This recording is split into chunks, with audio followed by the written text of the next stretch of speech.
Well, there's a shot of Stéphane Dion, of course, in one of the scrums here in the foyer of the House of Commons. As I'm sure you know, one of the reasons Stéphane Dion, I think, was selected as leader of the Liberal Party last December was because he really personified a view of many Canadians that we're doing far too little in terms of environmental protection and climate change. Another of my colleagues who also personifies that is John Godfrey. And John has been a soldier in this war. And John, right now, the war seems to be blowing a little bit off the headlines with all this Mulroney, Schreiber, yada, yada, yada stuff from hundreds of years ago.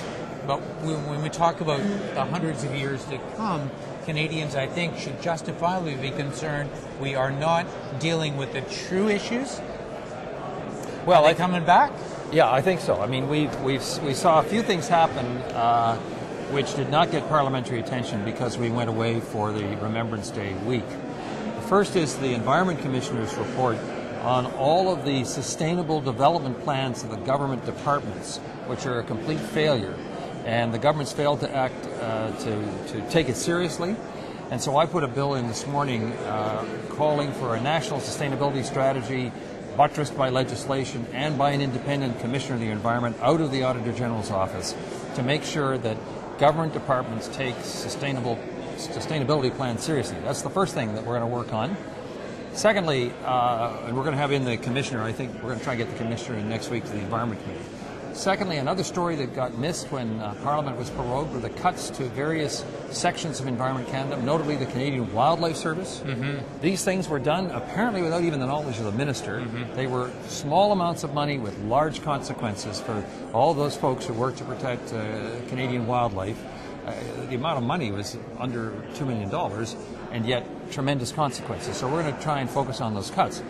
But the big news that's coming is that we're having our annual United Nations meeting on climate change. The one last year was in Nairobi. This year it's going to be in Bali in December.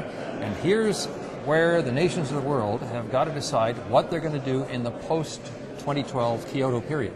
So this is, how do we get the United States involved? How do we get China and India involved? And what leadership role will Canada play in all of that? We'll build on that because it was not too long ago that our Prime Minister was there on the World Summit saying, oh, don't worry about it. We've got a new relationship now Canada's in with other countries, China, India, etc. So we got this handled. Well, I mean, what the mixed messages here are pretty profound. Right? The real problem is that there is only one true international process, which is putting constraints on countries and getting people to make commitments to reduce their emissions of carbon dioxide. And that is the United Nations process, and Kyoto is a small part of that, and we've got to go beyond Kyoto to the next phase. And the question is, will Canada try and get out of its obligations that it's already made for Kyoto?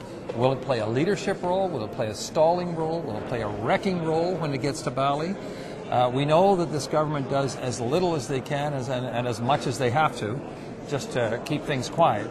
But they don't have their heart in it. And this is so different from when Stéphane Dion led the charge at the climate change meeting in Montreal when he was minister 2 years ago. So the big question is, what we want to do is get Canadians thinking about that before the meeting starts, bring in the experts, what do we want to do, bring in the government, what are you planning to do, and then see how they perform in Bali. Last question, John.